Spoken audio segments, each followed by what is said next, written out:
ಬೇಸಿಗೆಯಲ್ಲೂ ಮುಂಜಾನೆಯ ಮಂಜು, ಶಿಡ್ಲಘಟ್ಟದಲ್ಲಿ ಹವಾಮಾನ ಅಚ್ಚರಿ.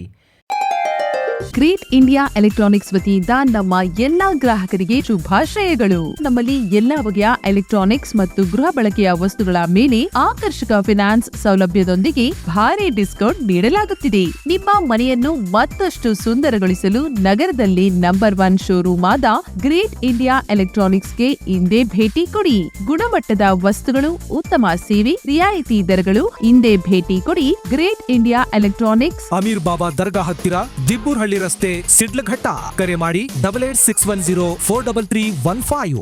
ಶಿವರಾತ್ರಿ ಕಳೆದರೂ ನಿರೀಕ್ಷಿತ ಬೇಸಿಗೆ ತಾಪಮಾನ ತೀವ್ರವಾಗದೆ ಚಳಿ ಕಡಿಮೆಯಾದ ಸ್ಥಿತಿಯಲ್ಲೇ ಕಳೆದ 2 ದಿನಗಳಿಂದ ಮುಂಜಾನೆಯ ಮಂಜು ಮುಂದುವರಿದಿದೆ.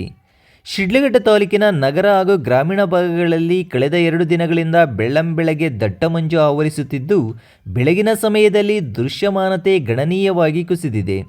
ವಿಶೇಷವಾಗಿ ಗ್ರಾಮಾಂತರ ರಸ್ತೆಗಳಲ್ಲಿಯೂ ಹಾಗೂ ಹೊರವಲಯಗಳಲ್ಲಿಯೂ ವಾಹನ ಸವಾರರು ಹೆಡ್ಲೈಟ್ ಬೆಳಕಿನಲ್ಲಿ ಸಂಚರಿಸುವ ಪರಿಸ್ಥಿತಿ ಕಂಡುಬರುತ್ತಿದೆ. ತಾಪಮಾನದಲ್ಲಿ ತೀವ್ರ ಚಳಿ ಅನುಭವವಾಗದಿದ್ದರೂ ವಾತಾವರಣದಲ್ಲಿ ತೇವಾಂಶ ಹೆಚ್ಚಿರುವುದು ಮಂಜು ರೂಪದಲ್ಲಿ ಕಾಣಿಸಿಕೊಳ್ಳುತ್ತಿದೆ ಎನ್ನಲಾಗುತ್ತಿದೆ. ಇನ್ನು ರಾತ್ರಿ ಸಮಯದಲ್ಲಿ ತಾಪಮಾನದಲ್ಲಿ ಆಗುವ ಇಳಿಕೆ ಹಾಗೂ ಬೆಳಗಿನ ಸೂರ್ಯಕಿರಣಗಳ ವಿಳಂಬ ಪ್ರವೇಶವೇ ಮಂಜು ಸ್ಥಿತಿಗೆ ಕಾರಣವಾಗಿರಬಹುದು ಎನ್ನಲಾಗುತ್ತಿದೆ. ಇನ್ನು ರೈತರು ಹೇಳುವಂತೆ ಈ ಮಂಜು ಕೆಲ ತರಕಾರಿ ಹಾಗೂ ಹೂ ಬೆಳೆಗಳಿಗೆ ಸಹಕಾರಿಯಾಗಬಹುದು. ಆದರೆ ದೀರ್ಘಕಾಲ ಮುಂದುವರೆದರೆ ಬೆಳೆಗಳಿಗೆ ಹಾನಿಯಾಗುವ ಆತಂಕವೂ ಇದೆ. ಇನ್ನೊಂದೆಡೆ ಶಾಲಾ ಮಕ್ಕಳು ಮತ್ತು ಬೆಳಗಿನ ವಾಕಿಂಗ್ ತೆರಳುವವರು ಮಂಜಿನ ನಡುವೆ ದಿನವನ್ನು ಆರಂಭಿಸುವಂತಾಗಿದೆ. ಬೇಸಿಗೆ ಕಾಲದಲ್ಲಿ ಮಂಜು ಆವರಿಸುತ್ತಿರುವುದು ಸಾರ್ವಜನಿಕರಲ್ಲಿ ಆಶ್ಚರ್ಯ ಮೂಡಿಸಿದ್ದು, ಮುಂದಿನ ದಿನಗಳಲ್ಲಿ ಹವಾಮಾನದಲ್ಲಿ ಇನ್ನಷ್ಟು ಬದಲಾವಣೆಯಾಗುವ ಸಾಧ್ಯತೆಯೂ ಇದೆ.